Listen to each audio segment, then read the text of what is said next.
Episode 151 of the TV Dudes, recorded September 28th, 2017. Mutiny!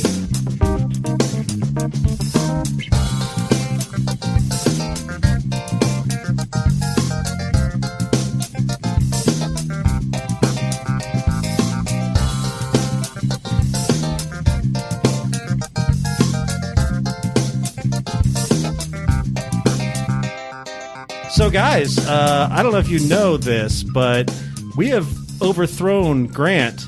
He's not here. There are no adults in the room. Yes. Yeah, it's time. Oh, I thought because of my... I just figured I was at the kid table. Oh, yeah. I didn't know that there is no adult table. There is no adult table tonight. Wow. Yeah. So who's driving this bus? I'm driving the bus. I think the bus is just in neutral on a steep hill. Yeah, I think that's best case scenario Like for us. no one blocked the tires on the bus.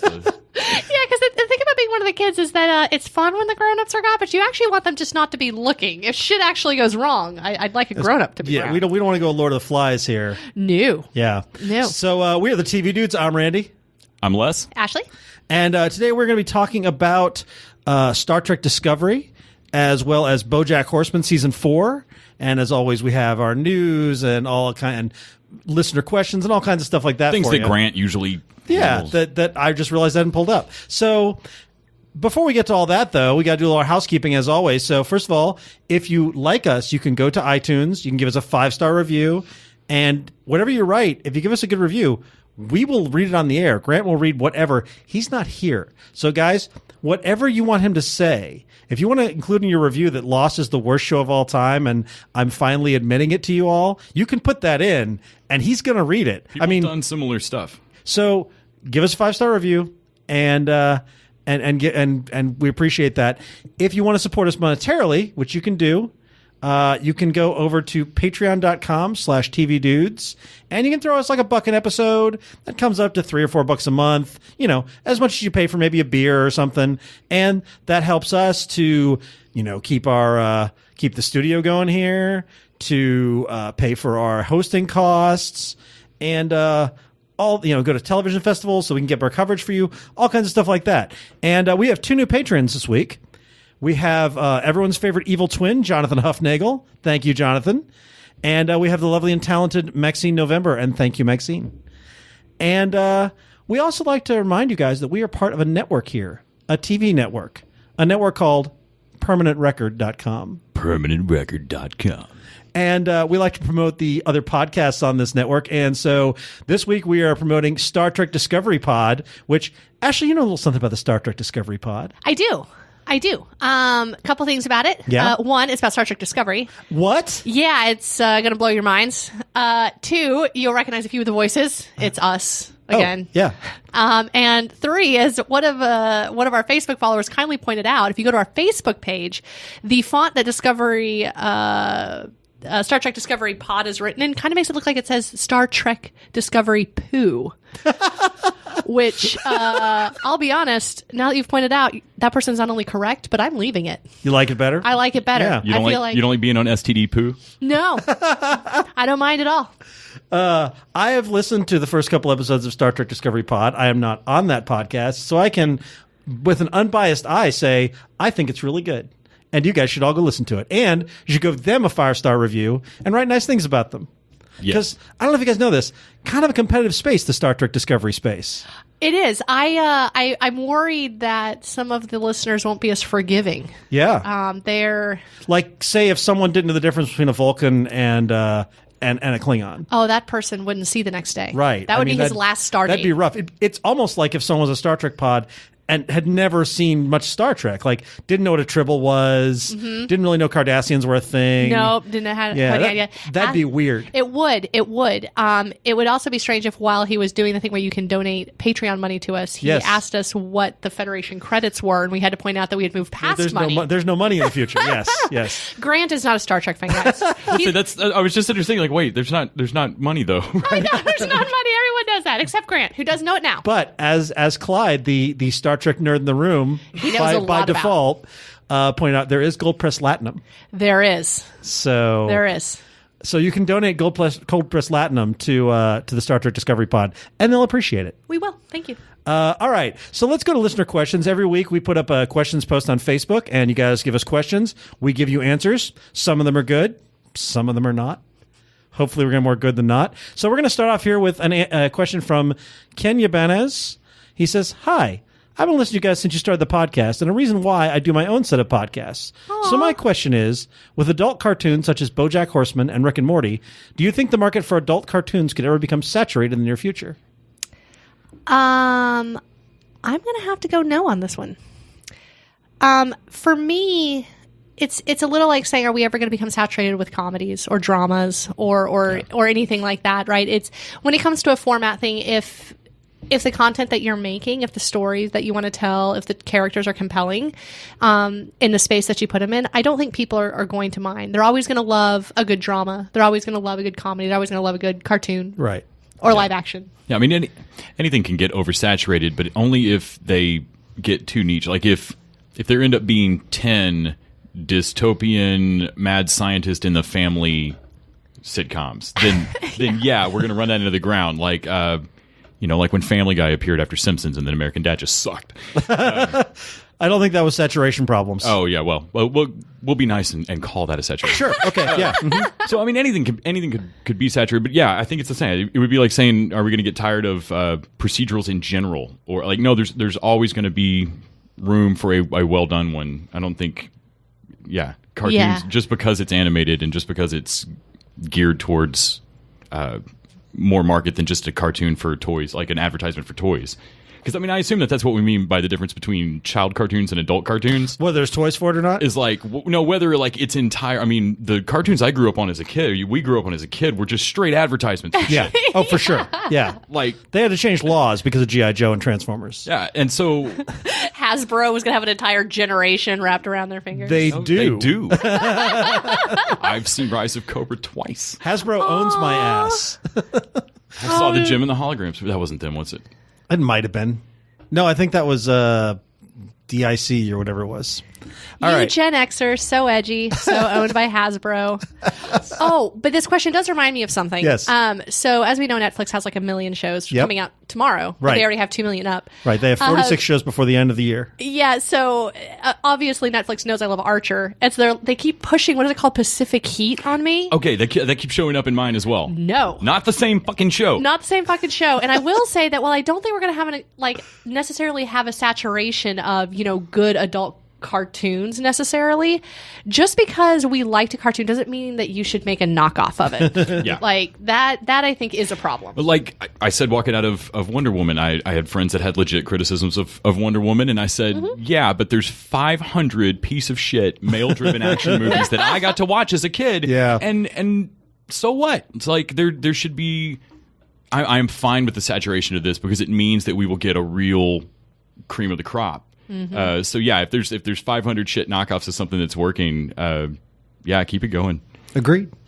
Justin Zarian says, so Star Trek Discovery did pretty well in its CBS ratings this Sunday, 9.6 million for the premiere. Man, we should get him. He does his homework. He's got figures. He's in school for this. And apparently set records for single-day subscriptions on CBS All Access. Do you feel the ratings would have been just as high if CBS hadn't created an artificial urgency to watch it live before it went straight to streaming? And do you see a genuine concern with their drug dealer-like mentality of giving audiences a sample to make them pay for more than other channels may imitate? Love the podcast, by the way, and keep up the great work. What do you guys think? I don't know I wasn't aware that I never considered watching it live. On CBS. Like, I ended up watching it live through their app because the app wouldn't play the episode. Like, you had to watch it live. Right. Until it was done. But I'm sure I'm sure that marketing push probably helped with that surge. It certainly wasn't everybody's thrilled response to the technological leap that the CBS All Access app is. Like, that's a terrible platform. A friend of mine nailed it. Like, Star Trek Discovery is a classier show than that app. Yeah, I agree. I honestly think that the Star Trek Discovery was going to be an event regardless. Like, the question that Justin's getting at, I think, and the answer is, I think they might have done better had it not been All Access, if it had been just like a regular premiere somewhere. Yeah, I think so. Or if they made some kind of deal with Hulu or Amazon to stream through them. Yeah. I mean, at least Star Trek doesn't have like an older generation of fans who might not want to stream stuff but still might want to watch a new Star Trek. Right. Star Trek is new and edgy and doesn't have a pre-existing audience. Yeah, that's true. That's a good point. Alec Miracle says, TV dudes, we all know Game of Thrones is a great show. A show that has balls, unless you're Unsullied, and guts, or lack thereof, to kill people and maim characters. It's a show that if I didn't have a happy ending we want, or even a bittersweet ending, I'd be okay with that. Not everything has to end like a fairy tale. My question is, do you wish for more TV shows to take as many similar risks as Thrones and not be so nice to its characters? I kind of wish Lost had done something similar, even though its character kill count was sky high, especially toward the end of the show. Please note that Game of Thrones kills its character because the plot asks for it, not for shock value like it's done today on some shows. Should everybody else be more bloodthirsty and ruthless like Game of Thrones? I will say that it's nice watching Game of Thrones, and for that matter, reading Game of Thrones, because you don't know that everyone's going to make it out okay. You know what I'm saying? So it's like when you're watching television shows, usually you're like, oh, our main characters are in a bind. There's no consequence to the shows that we watch. They're fun, but there's no consequence. Right, unless you're Michelle Yeoh and if you're a guest star, and then you're like, oh, she's not going to be okay. Spoilers! I'm just kidding. Yeah. Well, when it says it's guest starring, that's kind of a spoiler. And for all of Game of Thrones ballyhooed, you don't know who's going to die. It started the show with Sean Bain. Yeah. We should have seen that coming. I started watching it, and like other people in the room with me were like, well, how do you know he's going to die? I'm like, he's played by him. Yeah. I'm honestly amazed Ned Stark made it through the pilot. That's actually one of my only complaints about The Expanse. Yeah. Is that because they've been, on the verge of blowing up so many times and it hasn't happened, I've now learned that the main characters are safe in that show. Like in most shows. But I've learned that they're safe. Yeah. And so you're in favor. You think we could use a little more edge in other shows? Yeah, I think so. I think the problem comes, I think, in the practicalities of contracts and all that kind of thing. You don't have to recast every season and all that kind of stuff. True. But maybe you can. It's worked for Game of Thrones. Well, and with such a public eye on the backside of the business now, it's almost impossible to keep people's job movements. Like Game of Thrones has had to work extremely hard to keep some of these things from. I mean, the Jon Snow thing. Yeah. To keep it hidden that, what's Kit Harington going to do next year? Someone's going to notice. Yeah. If you didn't take any movies or something. I don't think every show needs to get edgy in terms of like dealing with a sudden death. Right. But I would definitely be glad for more shows to take chances on narrative stuff that isn't like utterly predictable, because like you said, it's like watching old cartoons and seeing like the one discolor or like differently colored rock and like, that one's going to fall. I don't want to be able to like pick out the character of. Too often watching procedurals, you'll see the cops will interview 4 people. One of them is an actor you've seen before. That man is the villain. Or we'll come back later, like where you go, oh no, I've seen you in 2 things. I don't know your name, but I've seen you in 2 things, so I know you're. Right, it's like the Law and Order thing, where you spot the guy, and and so it is nice every once in a while to have a character that like. Wow, I can't believe they did that to that actor. Like, I can't believe that contractually in the world of Hollywood, you let that narrative choice happen. Like, there's an episode of Criminal Minds where Will Wheaton is the unsub, so to speak. And I had a feeling then that we probably got that one right the first time when they called him in for questioning. But all right, Jacob Eisner wants to know, hey dudes, what did you guys gal think of the controversial 3rd episode of The Orville? I believe they handled the subject material very well, and so did one of my transgender friends back in Austin who recommended it. And will you continue watching The Orville on a regular basis now? Did anyone besides me watch the 3rd episode of The Orville? I did. Really? Okay. I will continue watching The Orville because I enjoyed episodes 1 and 2, and there wasn't anything wrong with 3, but 3 was the flattest one. That's what I thought. So everybody's talking about like the 3rd episode like is where this it turns one a corner. Galvanized it or something. It did not turn a corner. I was like, I thought it was the most hacky of all of them. Maybe turned a corner maybe in dealing with subject, but I don't know. I was told that it handled the subject matter well. It's not subject matter that I have particular way to decide is good or bad. Yeah. It seemed fairly tasteful.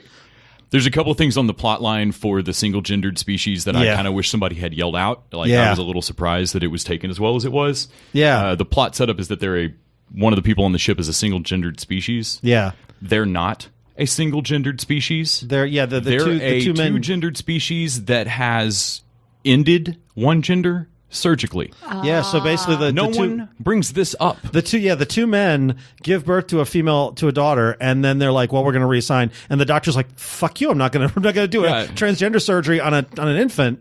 And so then they bring in their race, and there's like a big trial. And yeah, I had the same thing. I was like, they definitely talk about it, but yeah, it's messed up. All I kept thinking was, okay, so if she was albino and we thought that all of your alien race had one color skin, and it turns out some of your alien race is another color skin, and we just weren't around for the history of when y'all were half and half. Right. And you've just surgically bleached.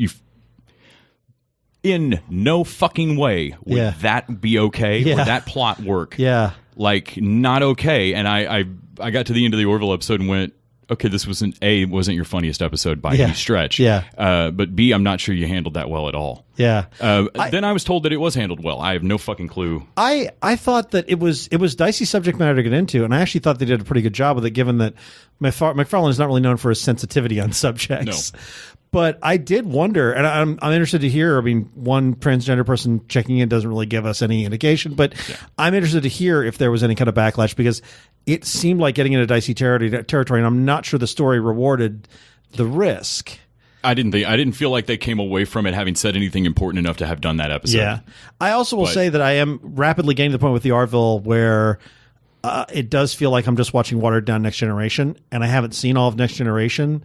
So I may just start watching that on Netflix or on Hulu or whatever instead of watching. I like the effects better. It's not. Yeah, the effects are better. So to answer the second part of the question, Les is sticking with it. I'm still on board, but wavering. There's really nothing else new happening each week right now. Yeah, and it's the only thing I can find on Hulu with their new interface.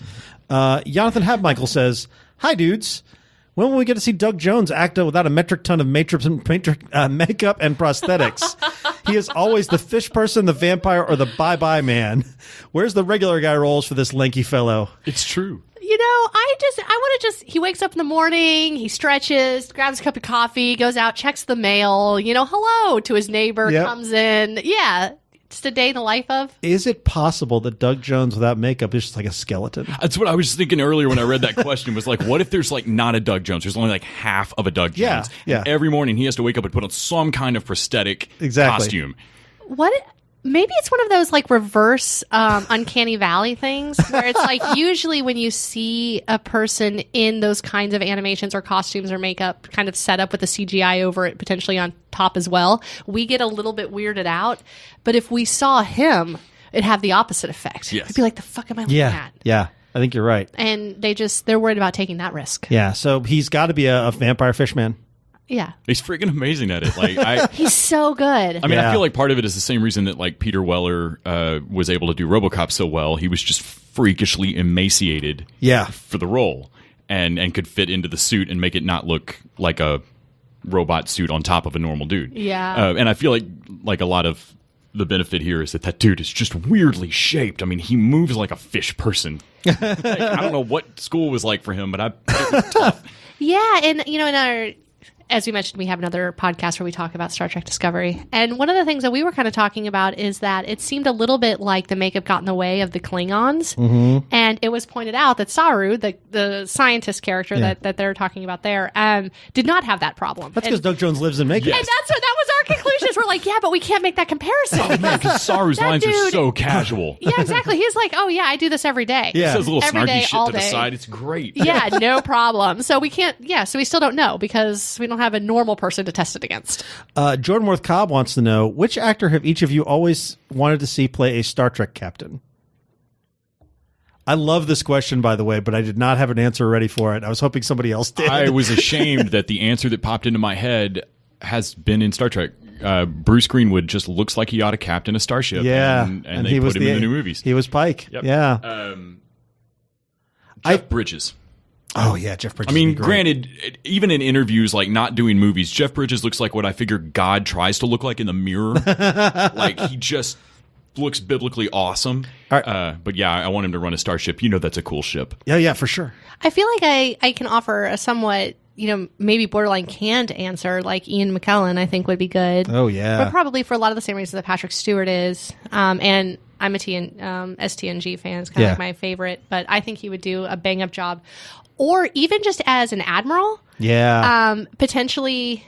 Because we always lose the admirals. You know, Yeah. they come in, something happens to them, and then they're gone. Well, they're all dicks. All the admirals are dicks. You get promoted, you become a dick. Yeah, I'm also wondering if like the shining parts of even the bad X-Men movies, I often feel like was the connection between Patrick Stewart and Ian McKellen. And Yeah, I that agree. might be coloring this a bit. So I have 3. All right, lay 'em on me. Gillian Anderson. She'd be Oh, great. yeah. I would love to have her, and I want Duchovny to be like her first officer or a science officer or something. Yeah, he'd have to be Mud. He'd have to be Harry Mudd. Oh my god. Tony Todd. Yes, I would watch Tony Todd. lead Tony a Todd would be a starship. great Star Trek captain, right? And Donald Logue. I was worried you were going to pick my next one. Okay, go. What you got? Judi Dench. Oh shit! Yeah. Yeah, she. I'd follow her. I'd follow her a lot of places. Judi Straight Dench, into battle. Judi Dench could show up with like a cardboard box that says Starship on it. She'd get aboard. I'm jumping in that box. So when they decided that they were just going to remake Wrath of Khan, Yeah. and then lie about it for a year, why did we not just gender flip this and have Judi Dench go up against Helen Mirren as Khan? Oh my god, that would have been watch amazing. a straight Because up- there is no God. That's why. I now have to see Helen Mirren in the Ricardo Montalban. Like Yes. yeah. Wes, I now have to live in a world where that idea is in my head, but it doesn't exist. You know That's what you did. You know what's great about the universe's theory, though, the quantum mechanics theory, is that there is a universe where that does happen. Oh, God. And we're gonna have to find a way to get there. Yeah, or at least get streaming services from there. Yeah. Finally, Jonathan Huffnagel has a question. Good evening, boils and ghouls. By the way, you guys should settle in because Jonathan Huffnagel asks long-ass questions. Oh, I believe this one has a voice. You should be reading it in as well. I don't remember the voice. Grant did the voice. I can't do that voice. Good evening, boys and ghouls. Something like that. I can't do it. I'm sorry. First, I would like to congratulate Grant and his fellow podcasters on the fantastic premiere podcast for Star Trek Discovery, Star Trek 4, Whales Go Home. Brilliant. I have returned with yet another Halloween-themed question worthy of the Crypt Keeper himself. Yes. I could not find any zombie werewolves, but there certainly are many zombie shows. It's nice to see even Tales from the Crypt is getting a reboot. I wonder if the Crypt Keeper qualifies as a zombie. Yeah. I'd have to allow it. Right now, you each have been given your own personal Evil Morty grade portal gun with a limited fuel supply. My evil buddy and I have rigged them to send each of you into separate TV universes or even specific episodes of your choice. However, there is a small catch. Shit. You will be the herald of the zombie apocalypse in that television dimension. Knowing death follows you, what TV worlds or episodes would you each individually visit and infect? And what zombie-spawned universe would you wish to live in as a final destination? P.S. Do not call me an Evil Morty for backup, as we are too busy modifying the TARDIS into a similar herald of zombies. Two things. I love this question. I was immediately afraid for what happened to the doctor that they have the TARDIS. I assume that he is like drowned in the swimming pool. Yeah, in it probably or so. something. And if I'm understanding this correctly, we are the Galactus Herald of like world-ending. Yes. We're bringing the zombie plague with us. That right? is correct, So, yeah. so we're ruining a set of shows, and then we're picking the one we want to Live in and defeat the zombies in, I Yeah, guess. Or die in. Oh, okay. Wait. So maybe I'm misinterpreting this. I thought I was being gifted a zombie horde to dispose That is, well, that's where my first thought was, too. because I was going to say The Big Bang Theory. Obviously, that was also, I was going to say, you Okay, stop. give you a stop person it. a zombie horde, or teach a person to infect with the zombie virus. Yeah. Oh, is this like one of those things where it's like if I give a man a fish, he Yeah. sucks my dick, but Yeah. if I If you teach suck someone my dick, to turn a bunch of other people into fish people, then you have a fish people army. Also, that is a different version of that I've ever heard. yeah, different universe. Oh, different universe. Yeah, quantum mechanics says that there's a universe Right. in which Where- that's yes. how that saying goes. No, I think It's probably the same universe in which Judi Dench and Helen Mirren are stars of That Star makes- that So makes there's a lot of pros and sense. cons Yeah. to that universe. so. The question is, yes, what universes do you wish to infect with a zombie apocalypse, and which one do you think you could safely land in and stay in? Where do you think you have your best chance? My opening and closing in universes are set. It's the swath of destruction I want in between that I'm having a hard time deciding on. Because Yeah. I would start with the OA. If she wants to come back from the dead, fucking try it. And I think I would move through. The only one I know I would have to hit is Lost, because I think that island would go bug shit crazy if there were also a zombie virus loose. Yes, that's true.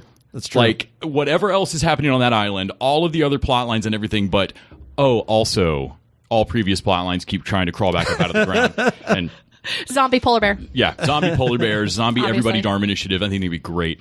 And then I spent a lot of time trying to figure out, like, what comfort show I could survive in. Like, Cheers is in a populated area in a downstairs bar with glass windows. You could drink a lot before the but you zombies could drink a killed lot. you. Yeah. I kept thinking like I could go night court. We've but tested that plan though. I don't in wanna Shaun be of the in- Dead, it doesn't work. That's true. I don't want to be in New York. Like I don't want to be in night court. I Yeah. want to be trapped in that building. Northern exposure. That was what I settled on. Yeah. Northern exposure. There's hardly anybody there. Yep. Me and Chris in the morning can hold this shit down.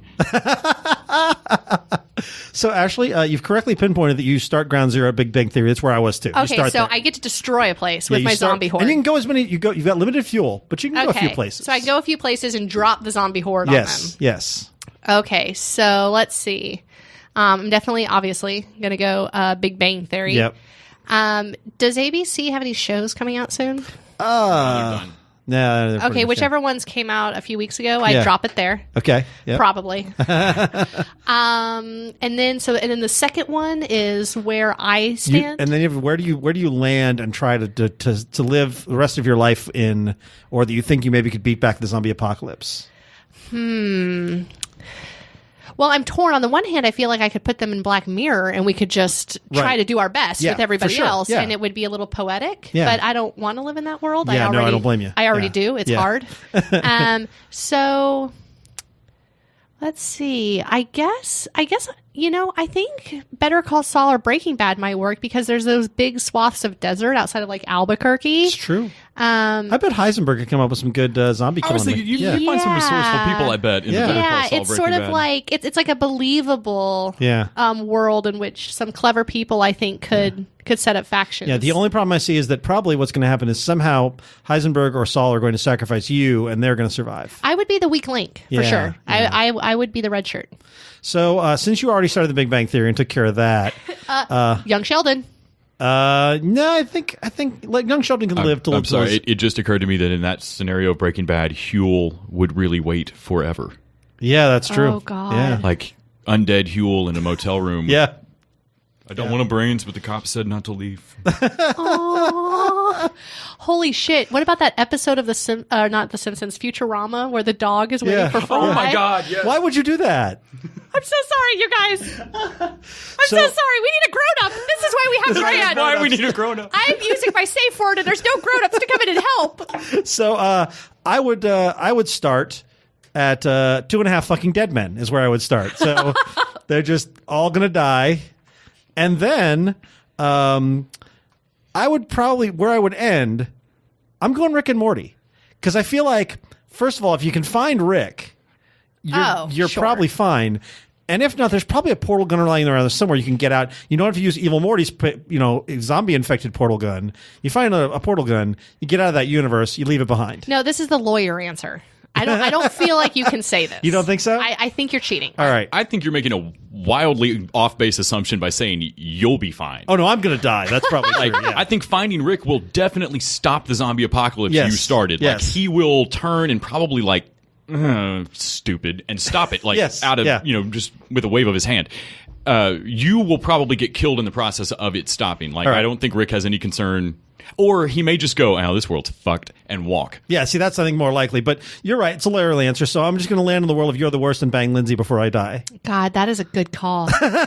That is Yes. a good call. Yeah, I support that.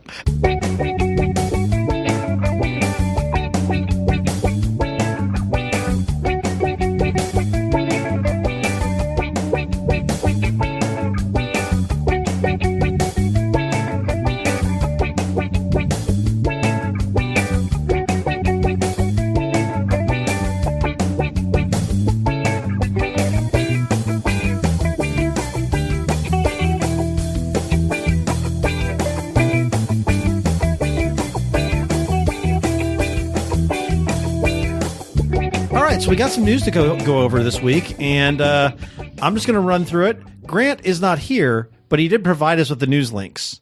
And so if this is terrible, blame Grant. So Shane Black, apparently. Did you guys see the movie Nice Guys? You see Shane Black's Nice Guys? I have not seen that. Okay, I did. I really liked it.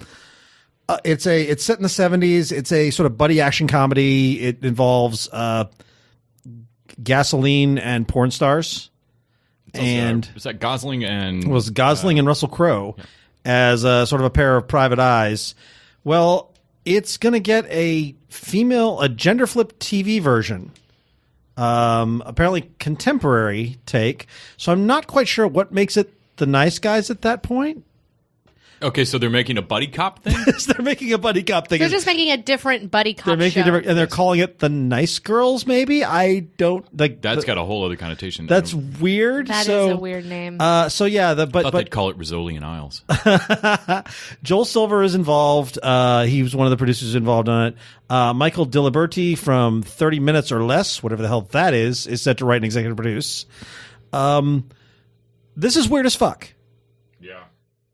And yet, if you give me a sort of, comedic tinged, female-led private eye show, I'm potentially in. I'm on the premise of them doing another female-led buddy cop show. I'm confused. But how is this the Nice Guys? Yeah. Why did anyone have to pay to option Nice Guys for That's this? really weird.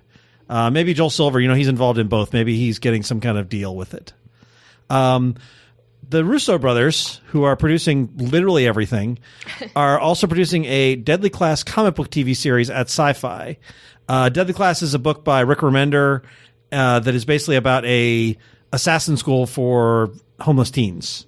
So they are recruited, they become assassins, and I guess they're working on doing a TV version of it. So they pick up orphans, they train them to be assassins, and they set them loose. And it's basically it's set in the high school, so there's like the high school drama aspect of it, and then there's them going out and getting missions and that kind of thing. I'm curious. I've liked pretty much everything the Russos have touched so far in their entire career. Yeah, we'll see if this happens. I mean, like I said, the Russos they're on Night Flyers by George R.R. Martin.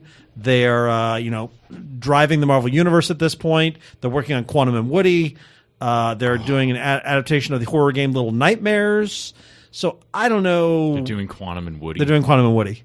Yeah. All right, that's cool. So we'll see if this actually happens, but I'm curious. HBO has ordered a pilot for a space comedy from the creator of Veep, Armando Iannucci. Who is also the creator of In the Loop. Yes, he is. Think of it. Yep. I'm in. Yeah. It's set on a spaceship. Supposed to be starting photography next year. I don't honestly care about the rest. I'll watch whatever it is. Yeah. I mean, you had me on. We're going to make a space show. Like I'm at least looking up from my desk at this point. But yeah, you combine those two things. Like whatever next show that dude's doing, I'm going to watch some of. Yeah. Yeah, for sure. American Flag is another comic development getting TV. It's I believe going to Hulu, or I think they're not sure yet. It's being developed by EuropaCorp, which is the company behind Taken and The Transporter, and also, I believe, James Bond's villains. And the American Flag is sort of a dystopian future where American government has fled to Mars.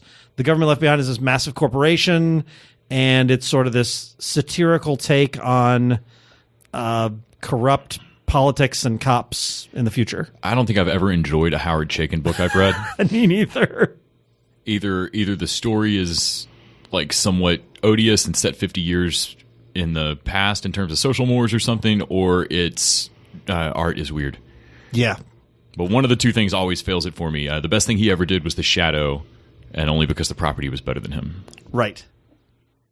Amazon has announced a whole bunch of genre titles they're doing. So they're doing Larry Niven's Ringworld, Neil Stephenson's Snow Crash, and Greg Rucka's Lazarus. That's a whole bunch of dystopian sci-fi. Yeah. I didn't know anything about Lazarus. You had to tell me about that one, but those other two caught my eye. I mean, somebody's finally doing Ringworld, for God's sake. Yeah, and Ringworld isn't dystopian, I guess. Ringworld is sort of big, epic, it's just big space sci-fi. opera, right? Yeah, like if they did The Expanse, I got to think this is because The Expanse worked. Yeah. Right? Yeah. Though, I mean, I have seen them screw up Riverworld at least twice now, so hopefully... That's true. Have you read Ringworld at all, Ashley? No. Me neither. But there's uplifted dolphins. What? Yeah, there's like uplifted animals are like the big thing, and but it seems like it's like the big expansive sci-fi, which good for Amazon to be kind of ambitious.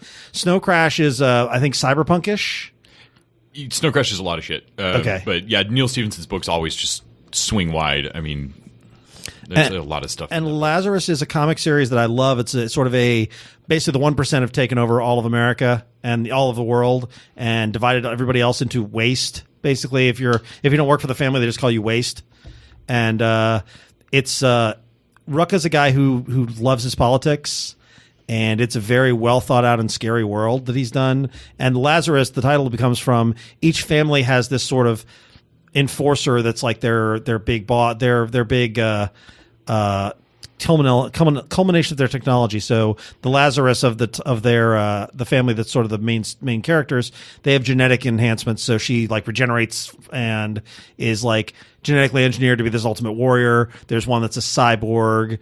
They all do different, aspects of things. Like one of them is in medical technology and one of them is in military technology and that kind of thing. And it's all about sort of the conflicts between these big mega corporations and how shitty it is to live in this world. So it's built for TV, and I'm super excited. And Rucka is actually going to be adapting it, which is really cool. Between all this stuff and Mega City 1, yeah, and there's so much crazy television of properties I never thought I would get to see adapted. I mean, statistically, at least some of them have to suck, and some of them have to actually happen. Yes, and some of them have to actually happen. Finally, Tom Hanks is going to star in a David S. Pumpkins animated special. So that's the thing that's going to happen. I mean, David S. Pumpkins didn't sound funny on paper, and then I watched it, and it was, I guess, right what we needed that week. David S. Pumpkins, when I watched it, it didn't do anything for me, and then all my friends loved it, and the more I watched it, the more I liked it, and now I like it. When I heard it pitched as they were trying to make the Santa Claus of Halloween, yeah, I was like, oh, okay, I can kind of from that aspect see where you might get a 30-minute show out of trying to make him the Santa Claus of Halloween when Halloween doesn't need a Santa Claus. So the David S. Pumpkins Halloween special will air on NBC on Saturday, October 28th at 11:30 p.m. Tom Hanks will be voicing it. Mikey Day and Bobby Moynihan will be voicing something, as will Peter Dinklage. Sure. So, okay, yeah, that's the thing that's going to happen. I hope it's like a Scooby-Doo episode where it's like the Harlem Globetrotters. What are you doing here? Oh my God, I also hope for that. Yes. Peter Dinklage. Yes. What are you doing here? And he's like, hey, kids, I'm here to teach you the real meaning of Halloween. It needs to be the last 5 minutes of the Bill Murray Christmas special. Yes. Yeah.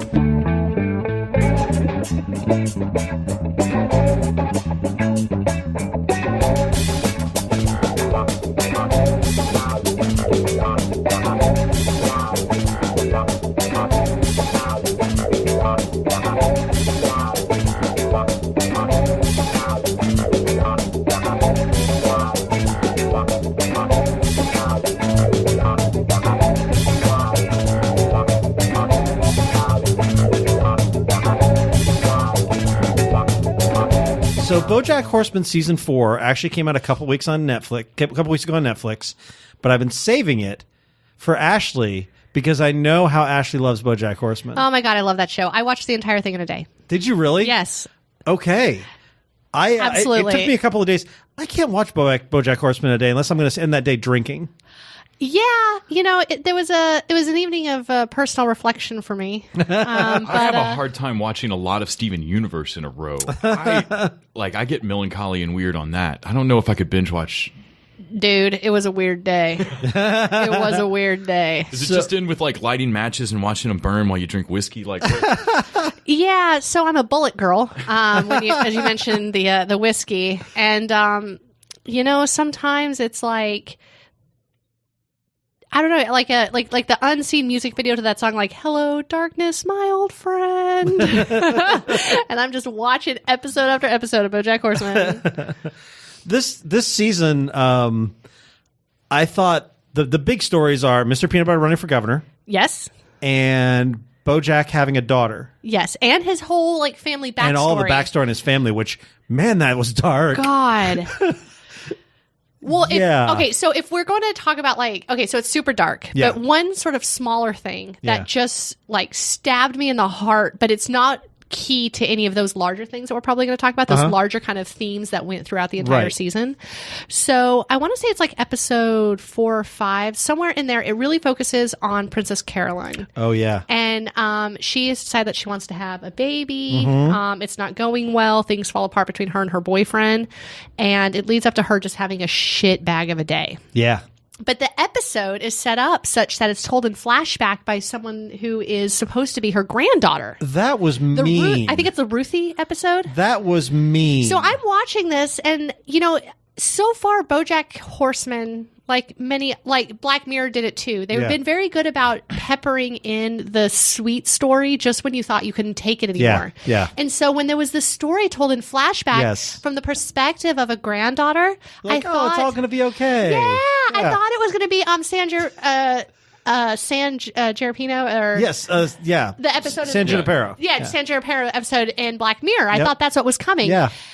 And then it gets to the end of the episode, and you find out that one of Princess Caroline's coping mechanisms when she's having a particularly dark time is to imagine that her current situation is being told in flashback to her granddaughter's class by her granddaughter. Yeah. Because it means that everything must have turned out okay for her in the end. That was so mean. Holy shit! Holy shit! My heart broke. Yeah. How could you do that to me? That was really, really mean. Oh my God. I actually think of all the stories this season, I actually think Princess Caroline is the most heartbreaking. So tragic. Because the stuff with BoJack and his daughter gets dark. And the stuff with BoJack and his mom gets dark, but there's little bits of light that shine through there. Yeah, I really think this story. I mean, obviously, the story is the whole season, the whole show, the whole franchise has done a really good job of kind of telling a lot of different sorts of stories. Todd's asexual, just like different types of voices that you don't hear a lot. But one thing that I think that BoJack Horseman does really well, and especially this season, is you kind of get to see sort of like the dark world that a lot of these female characters occupy. Yeah. With his mom, and to a lesser extent with his little sister, and definitely with Princess Caroline. Yeah. Yeah, I think seeing into BoJack's mom has always been presented, and she's great, by the way. I forget who the actress is. She was on Just Shoot Me, and I'm blanking on her name right now, but she's been great. But she's always been portrayed as sort of this harsh, rich woman, like Lucille Bluth, basically. Yeah, absolutely. And to go back and see where that all started, and the thing that happens to her mom, oh my God, is like, it's the thing that really amazed me about BoJack is it's so dark, it's pitch black, and yet every episode makes me laugh. There was stuff to laugh at every episode too. Yeah, for sure. It was, whether it's the background gags or the use of the animals. And I haven't gotten tired of the background gags, no, me which neither. I was a little worried about because when you have, a cartoon where you can always have something funny, bird people flying through the background, it hasn't grown tiresome. I still like love that MSNBC is SEA, and that their Keith Olbermann is a whale. I don't get tired of that. I also love their woodchuck mayor. Yeah, I love that character. Or no, governor. He's the governor. He's the governor. I love that character. The bit about his hands getting replaced, and that it goes through like 3 iterations. And that he's better at this job than anyone's going to be. Oh, I mean, so, we were talking about this with Star Trek Discovery. Some shows are doing a really good job of kind of like the commentary on the current political world. Yeah. But I don't think anyone has nailed the kind of subtle, some of the subtler points of what was so infuriating about the 2016 election that BoJack Horseman did this time. Like, even down to when Mr. Peanut Butter concedes. Yes. And he's like, "You're not helping me." I was like, oh, God, I'm going to have flashbacks. Wendy Malick, that's it. Yes, from Just Shoot Me and a variety of other things. I really liked the story. The story with the governor just gets more and more ridiculous. It starts off with him like being, well, I'll challenge him to a downhill slalom race, which of course is ridiculous. But then it comes out that the governor is a downhill slalom champion, and even that isn't going to help. And that they go through so many iterations of, well, we're still going to put Mr. Peanut Butter up for governor. Yeah. And I love Paul F. Tompkins, Mr. Peanut Butter, because Paul F. Tompkins, he usually plays the sort of, dour and cynical guy. Yeah, so he's usually the outcast. For him to play this sort of upbeat, happy Mr. Peanut Butter just kills me every time. It's solid. So the series opens with, of course, last season ended in a pretty dark place. Yeah. BoJack had left. We saw him staring off at the wild Mustangs and presumably thinking about piecing out. And we open up this season not really knowing, where he is. What happened to him? Yeah. Yeah, to the extent that Diane is sincerely concerned. Yeah. And nobody has seen him. And quite frankly, that's not better. That's couldn't be better than it is for Todd. Yeah. Todd's character flourishes Yeah. as soon as BoJack Horseman isn't there to... Which makes a lot of sense. Yeah. It really does. Yeah. And that's what kind of gets us going down the storyline of where we learn more about his mom and his family. Yeah. And because that's where he's been. Yeah. Yeah. The story of his family and the sort of family fortune and all that kind of stuff, and like seeing what his mom, and then we circle back to it because of her dementia. Yeah. And then we see, all the things that she's been through. Like, they really fleshed that character out in a couple episodes, and those episodes are both really good, but also really harrowing. Yeah, it's interesting because one of the things, just the level of care that's put into this show, and not just the the great animation and the background jokes, that there's always something interesting going on, sort of like Arrested Development. Always, you could just still like freeze a frame of Arrested Development. There was always 4 things going on that was interesting or funny or poignant or good commentary or something. Right. So not just the care that's going into those types of things, but also it seems pretty likely that at least BoJack's grandmother, who had the lobotomy, we're not going to hear about her anymore. They invested all of this character development, all of this love, all of this like sadness into this character. She's gone. Yeah. We've now moved BoJack Horseman's mom to a nursing home. Yeah. I don't think she's going to become some kind of central character. No, I don't her think so dementia either. isn't going to go away. Yeah. So this whole, like the last 2 episodes, Yeah. all devoted to this character, and now we have, as the audience, are left sitting there knowing that she's just in a nursing home someplace. Yeah. That this round, fleshed out character is just rotting in a nursing home someplace. Damn, BoJack Horseman. The other story I really liked is the story of Hollyhock, his alleged daughter. Yes. Played by Aparna Nancherla, who... Did you interview her, Les? No. Okay. I thought maybe she was... I know she's been on Inside Amy Schumer. She's done a bunch of different comedy shows, and I knew you had talked to somebody. No, it was Kulap. Oh, okay. Yeah, I was thinking... It was also connected to Paul. It's also how I talked to Paul F. Tompkins. That's what I was thinking is Paul F. Tompkins. I thought she might have been in that crew. But anyway, she's been on a bunch of Comedy Central. She's a comedian, and she plays Hollyhock. And Hollyhock, the great... like. She is BoJack, basically. She's like the female BoJack, but she's a little more... She's younger, and so she's a little more upbeat. Yeah, well, she's not bitter yet. She hasn't been given everything and had it taken away. She didn't have a show back in the 90s that was very popular. Right, and also, she doesn't know if BoJack's her dad, but that doesn't matter because she has 8 dads and a polyamorous, whatever they called that. That thing killed me. And when we see all 8 dads, that paid off beautifully. But the really great thing is the way they tie that into the dementia thing. Yeah. And did you catch it? Because when they showed Henrietta having a baby, I'm like, oh, so he's got a sister. That's got to pay off somewhere. But I didn't make the connection. Yeah. So that's kind of when I guess I started piecing it together. But it did take a little bit. But yeah, once we knew that Henrietta had a baby, then you figured that's who that was. Yeah, I knew that right away. Yeah, I didn't put it together yet. Well, because also I think somebody they were already dropping clues about like, oh, well, like on like the Faux Maury Povich show or whatever they were watching, where it's like, oh, what does this mean? You're the dad. So once I knew Henrietta had a kid, then then I think is when we should have known. I really liked that story. I thought they did a great job of that character, and I thought there's so many easy things they could have done where, BoJack's just a bad person, or he gets, he's a bad influence on her, but he was really trying. Yeah. And I really liked the way that story played out. Well, and then they had the whole thing. So Hollyhock comes to live with BoJack, thinking at first that that's her father. We come to find out that that is her half brother. Okay. Henrietta, who is who is BoJack's mom's maid at the time. Yeah. Has an affair with BoJack's dad, and so Henrietta and BoJack's dad have a kid, and that's his sister, Hollyhock. Right. And so she comes to live with BoJack, and BoJack is really trying. And of course, it still goes bad. And one of the reasons it goes bad is that BoJack's mom is kind of obsessed with women being thin. And so she starts drugging Hollyhock with essentially amphetamines to help her, to air quotes, help her lose weight. And of course, nobody knows this except the dementia having grandmother.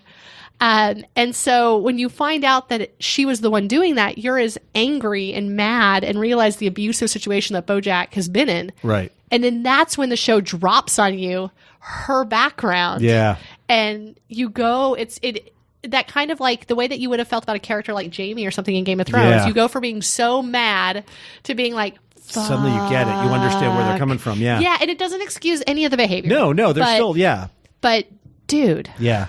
Damn. I also love the way that this show does. There's two things I want to mention. One is this show pays off background gags and long-running gags like nobody else. Like the final episode pays off the Bridge to Hawaii gag that's been going in there and Todd's dentist clowns in a way you could never have imagined. The only thing, so when the Bridge to Hawaii becomes like part of this plot between Diane and Mr. Peanut Butter, it reminded me of in a, oh god, it just like, not Shaun of the Dead, but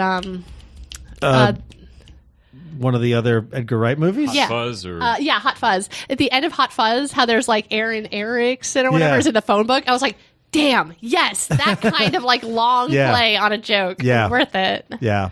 The other thing I want to mention is the voice cast for this show is insane. I'm looking through the rundown, and we've got Andre Brower plays the governor. Jane Krakowski is here. Matthew Broderick is BoJack's father. Harvey Firestein is a ovulation reminder watch. Zach Braff plays Zach Braff. Jessica Biel plays Jessica Biel, the ex-wife, and very game for playing She has a good sense of humor about herself. Jessica Biel is a good person. Say one of the limited things I'd heard about this show without having watched it was that Jennifer Biel is insane on it. Yeah, she's really has a good sense of humor about herself. Jessica Biel. Hannibal Buress, Martin Short, RuPaul, Kristen Bell, Kristen Chenoweth, Rami Malek. I mean, you also got Kristen Shaw in the main cast. So yeah, all the Kristens covered. Like, it's all the Kristens. It's a crazy voice cast. It is really good, and the people playing themselves, Zach Braff and Jessica Biel in particular, in that episode where there's the sinkhole, are killer. And I defy you to find me another show where Jessica Biel decides to cannibalize another star. Yeah, I challenge you to find me a better sinkhole story. In whatever disaster movie you're currently thinking of, this is better. And the other thing I wanted to say is the thing I really like this season is that while Princess Caroline winds up in sort of a dark place, BoJack gets sort of a sweet, happy ending, which I think may be the first time that's happened. He does. I mean, honestly, it's looking up for both him and Todd. Yeah. Diane and Mr. Peanut Butter are fucked, but you know. That had a really sad ending. Yeah. So we love this. Yeah, I mean, you know, at this point, it's just like voices adding to the choir. Yeah. Like, I mean, everybody loves BoJack for good reason. Yeah. And I super recommend it. I don't know if it's good for your liver to watch it all in one day like I did. I wouldn't recommend it. Yeah, space it out. Yeah, space it out. This seems like a show I should give another shot to, but in small doses. Yeah. Yeah. I would agree. And speaking of space, What? let's talk about Star Trek Discovery. Wait, are you going to look up the Stardate real quick? I don't do that. That's for you Star Trek Discovery nerds. Yeah, that's why we have Clyde. Yeah, no, do that over on the Discovery Poo. On Discovery Poo. So,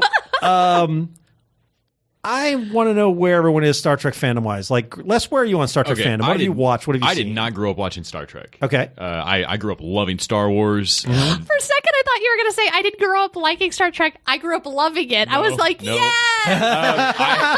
But one of my best friends growing up was the kid that had like the case upon case upon case of VHS tapes where he had taped all of the Next Generation episodes. Like Scott had it freakishly complete. I think he's now an aerospace engineer. Kids today don't know how it was. Oh yeah, no, the struggle was real. Scott had a lot of VHS tapes. That dude was either going to become an aerospace engineer or live in a cabin Yes. alone. TV Or show. kill a lot of people. You do all these things. Why not both? Yeah, don't limit yourself. Believe in your dreams. So but I didn't grow up watching Star. I loved Star Wars as a kid. I never really got into Star Trek. I'd seen the movies, the Wrath of Khan ear slug thing. Yeah, I wouldn't yeah. put a helmet on. That was my shower scene from Psycho as a kid. Like I wouldn't put a helmet on for or any kind of hat that would cover my ears. It was as bad as the clown in Poltergeist. Because you were worried about the brainworms. Jesus, like something. That's just horrible. It's terrible. It still freaks me out as an adult. But it was Star Trek. Like, it just never grabbed me. Like, when they announced Voyager and Deep Space Nine, and I gave them an episode or two. Okay. It's space. Yeah. And went, it's boring space. and it just never grabbed me. I never got into it. The more I have talked to friends of mine and read about, like, the premise of Star Trek, I love it. And my enjoyment of Star Wars crashed, burned, died, rose from the dead. I stabbed it through the brain. Fuck that franchise. So I was left with this huge void of space nerddom, and Trek is the other half of that coin. So when all the new Trek movies came out, I went and saw the new Trek movie, and I loved it. And then I watched about half of my old school Trek friends hate it, and half were fine with it. I couldn't tell you the plot of any of those 3 Trek movies. The new ones. I mean, they were fun, but they got done, and I went, what did we watch? Was there a thing that happened that's mattered, that stuck? They didn't grab me. They were fun movies. So you're movie Star Trek for the most part. For the most part. That said, I went back after the new Trek movies and watched a bunch of original series episodes, and then the animated series, which is same voice cast and scripts they couldn't do with the... Okay, all right. You have an actual alien instead of Spock sometimes. And okay. And those are great. Like, it really hooked me. Like, by the time they started announcing Discovery, I was on board of, like, don't fuck this up. There are aspirational things about Star Trek that, like, you need to stick with. This show is valuable, different from other genre space shows because of what it's trying to do. Mm-hmm. I mean, they're lucky they don't end up with Fraggle Rock every time, because it's that aspirational. Yeah. Like, the Federation is so far flung out there. Utopia, I love it. Like, when we're getting nothing but dystopia after dystopia after dystopia. Like, you got a property that's not that cool. Yeah. We could cool it up by making the whole thing gray and metal and shitty. Yeah. Like, let's dystopia it up and up the box office. And I love that we're doing new Star Trek. Yeah. Like, I need something fucking hopeful on my TV, please. So I'm definitely I've never watched much of the original series. I've seen a couple episodes in college. I watched all the movies. You dabbled in Star Trek in college? I dabbled in Star Trek in college a little bit. Who didn't? I was triple curious. And then I watched all the movies, and some of them are good and some of them are terrible. And then I watched Next Generation because I was into the movies. I'm like, oh, I'll jump in on this. And I dropped in and out. But there were times, like when they did Best of Both Worlds, the Borg episode, like I was super on board. And I wound up liking the end of it. And I've watched bits and pieces of Deep Space Nine. I watched a couple episodes of Enterprise. I watched a couple episodes of Voyager. I would call myself a pretty casual fan of Star Trek. On the scale, depending on the scale, I guess. On some scales, I'm a hardcore Trek fan. On the warp scale. On the warp scale. Yeah. What warp are you? Where are you at? We're warp or transwarp. Oh. Birds. Nerds. Boom. You're a fucking nerd. But Ashley, for those who have not listened to the Star Trek Discovery podcast, where's your Star Trek level? So, everything is relative. Yeah. So on the Star Trek podcast, I am a casual fan. Yeah. I'm a super big fan of Star Trek Next Generation. Okay. My favorite captain is Picard. Yes. My favorite character is Data. And my favorite Star Trek episode is one called Data's Day, where we basically just follow Data around around the Enterprise, and it's a great episode. If you're not a Star Trek fan because you came for space, where space, it might not be your favorite episode. Right. Kind of in classic Star Trek fiction. It's just sort of about what he does on a day-to-day basis. And one of the main things is that Data, if you don't know, is an android in the Next Generation series, which is the one that came out in the 90s. It's a particularly cheerful, sort of character-driven version of Star Trek. Yeah. And he does things like try to help his friend Worf, who's a Klingon, pick out a wedding present. Being a Klingon and an android, this is a challenge that they're faced with often with human culture. Yeah. They engage in some witty banter. It's this kind of stuff. And so that kind of optimistic, cheerful version of a very science-driven, curiosity-driven, kind world is what really draws me into Star Trek. And what I really like, I like some of the old movies, not all of them. I like the new ones as well. I thought they were fun. I feel like they're a little bit more in the vein of the original series, or a little more action-y. Yeah. But some of my friends who are more on the Star Wars side of the argument really went for those films, and then it was something we could do together. So it was fun. I knew friends that had actively not liked Trek, that liked those films. Yeah, which is actually yeah. what made me go, oh crap, I have some Trek friends that probably hate this. Yeah, for sure. So yeah, and then a little bit of the original series. So this series, at least so far, these first 2 episodes, it's not optimistic exploration Trek. This is sort of a darker Trek, and yet I think we all liked it. Yeah. They're setting it, 10 years before? 10 years before the original Kirk's series? time, yeah. And I like that the Federation is at the aspirational place that we expect them to be, sure.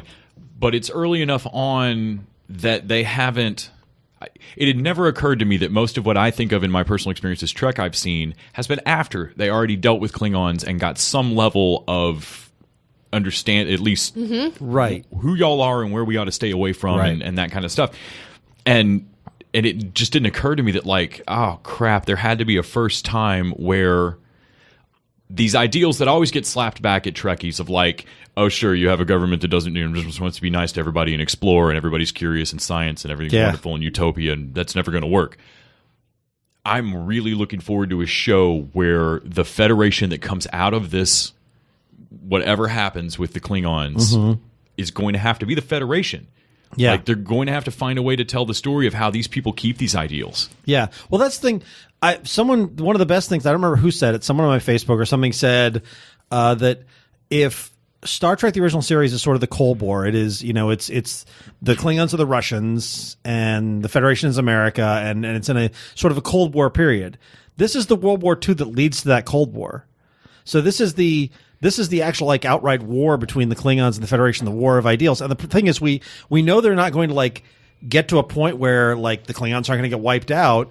They're going to reach some sort of, like, détente of sorts. And I don't know exactly how that happens, but I'm fascinated to see a sort of Federation at war story, which I am not a big fan of the new movies because I find them too action movie-ish. And I thought maybe that would be a problem for me with Discovery, but I like this setup. Well, and by the time I got done watching these episodes, it occurred to me it would feel disingenuous to me to act like there's never been a conflict against the Federation. Right. Like they've never been challenged on this shit. Right. It's true. And what I really want to see is how are they going to do the Discovery aspect of all this, because these first 2 episodes are basically a prologue. Like, we don't see the Discovery, we don't see the crew, we see how the main character, Michael Burnham, is that her? Yeah, Michael Burnham gets to this point. That's what I was going to say. These first 2 episodes is not the show that was advertised or told about at all. Nope. Like, at the end of these 2 episodes, I realized, like, oh wow, I have no idea what show we're about to watch, because episode 3 is about to be completely different than what we just saw in a lot of regards. Yeah, although that is how the original series starts. Yeah, doesn't it start with That's Pike? True. Yeah, it starts Pike. on a different ship with Pike. But that was also because it was a pilot and it didn't go or something, right? Like, I actually don't know the history I of think that. But either way, it's a nice callback. Yeah. You know the Trek writers on this were aware of yeah, starting like that. it's canon. the other thing I think that's really interesting about that is that they don't actually need to show the whole crew and the ship and all that. What they need to do is convince a huge number of fans, many of whom are probably not Star Trek fans already, that this is a show worth their time. Yeah. So all they had to do was good characters, good action, good plot, and I think they delivered on all of that.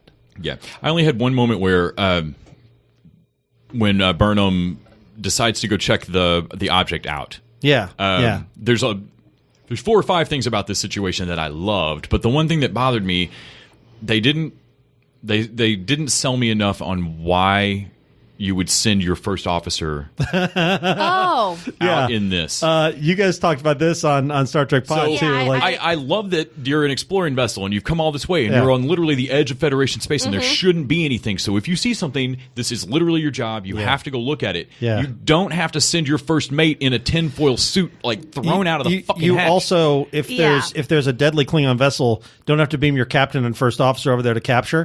But so I would like to take this one. Yes, for a by moment if I all can. means, yes. Yeah. So In the Star Trek world, the more dangerous the situation is, the more members of top command you send. So my question wasn't so much, hey, if we're going to go onto the first Klingon vessel, storm it and take back a prisoner. First Klingon vessel we've seen since like 100 years? Yeah. Since Enterprise? Yeah. Okay, so the first one we've seen since Enterprise. Storming the joint. I get that you take the captain. Yeah. I get that you take the first mate. Why didn't we take the first science officer as well? Yes. I mean, we had that red-haired lady who doesn't have a name yet at helm. She clearly could have taken over the captain's just chair. give her the It was job. a strange decision. Do you think that security in the Star Trek universe are like union guys? They're like, no, man, we're just here to watch the cells. Like, we don't actually go and do anything. It's like they're paid to stay there, and there's the contract, and they just don't go out over anyone. Is that why they always send the captain? Like, security just doesn't do their job. That's it. Yeah. So security in the Star Trek world are forgiving folk. Yeah.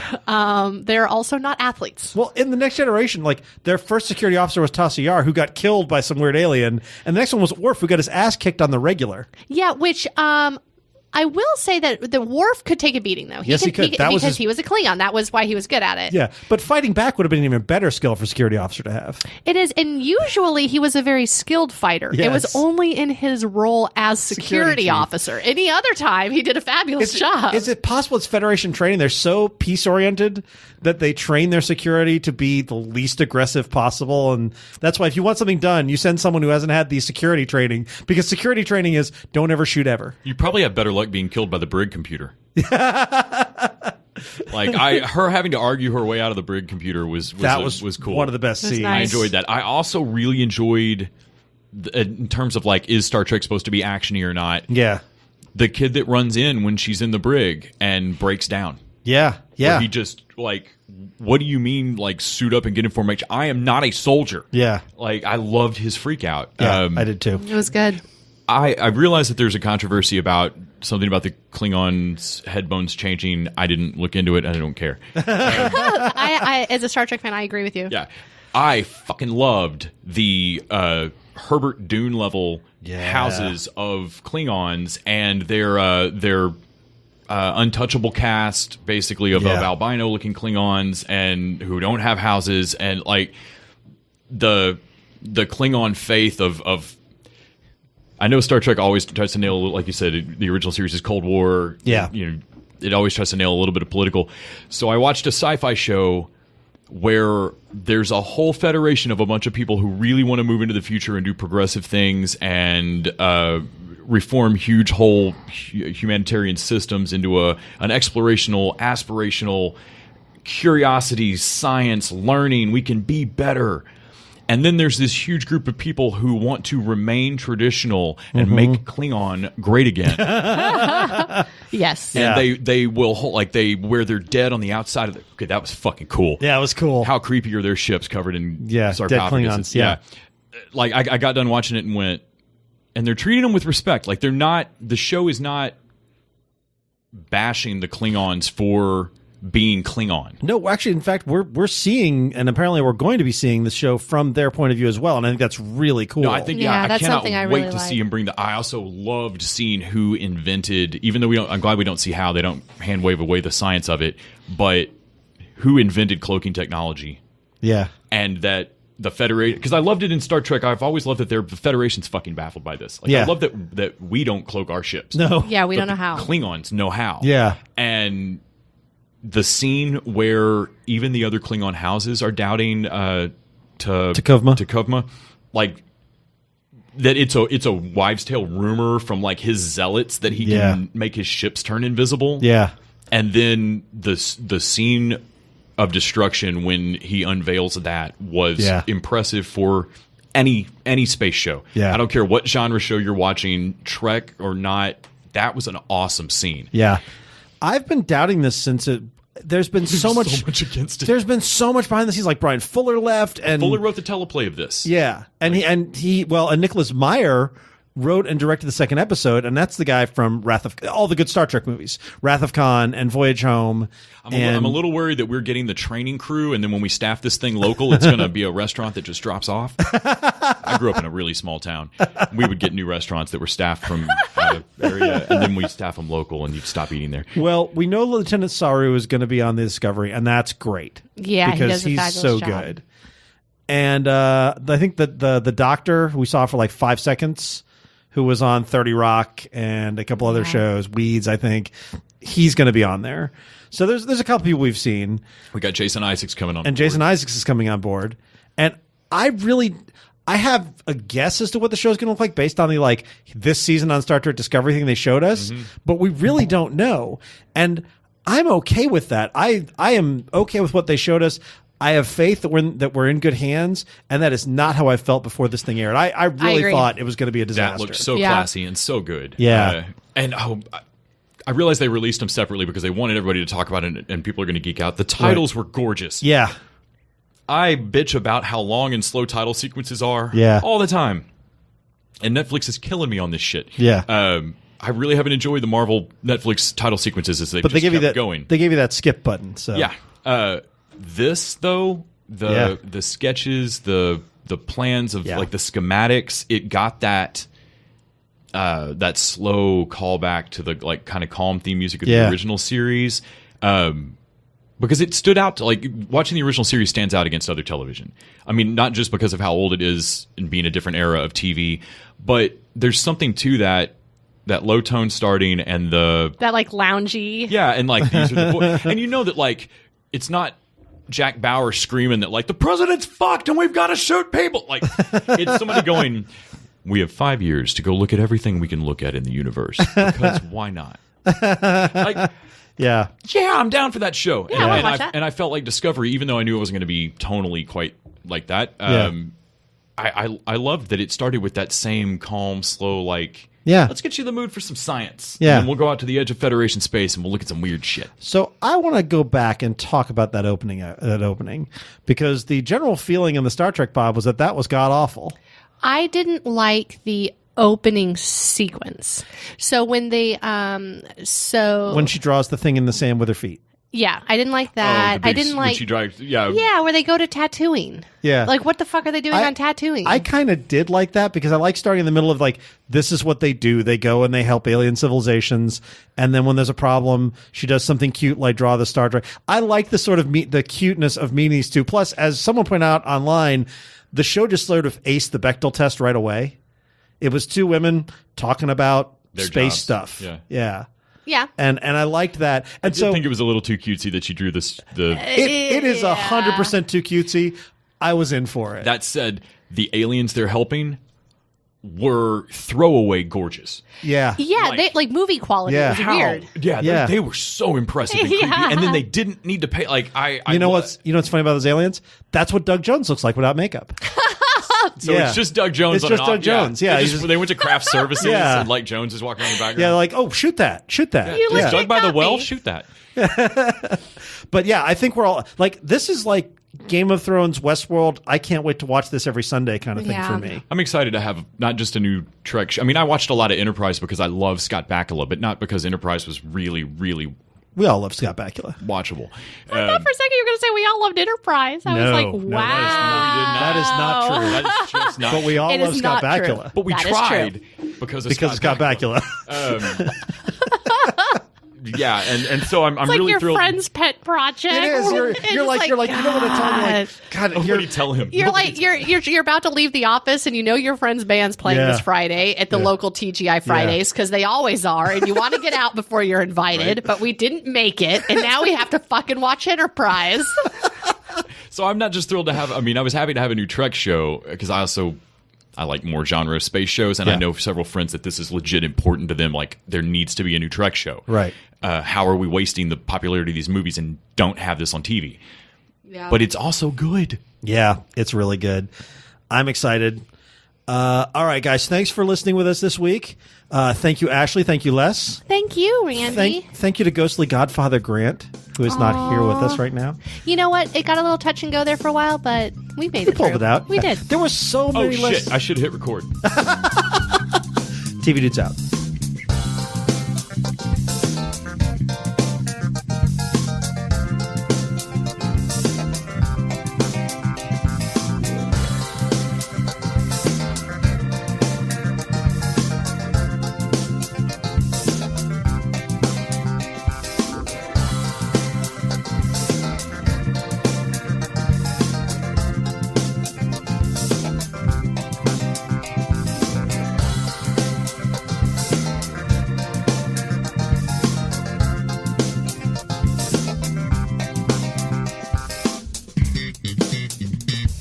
The TV Dudes is an independently run podcast and a member of the Permanent Record Podcast Network. We are exclusively listener supported. If you'd like to help us out, please go to patreon.com/tvdudes. You can like us on Facebook and Twitter at TV Dudes, and help us out on iTunes by giving us a 5-star rating and writing a review. To find out more about us, go to thetvdudes.com and permanentrcrd.com. I'm Grant Davis. Thanks for listening.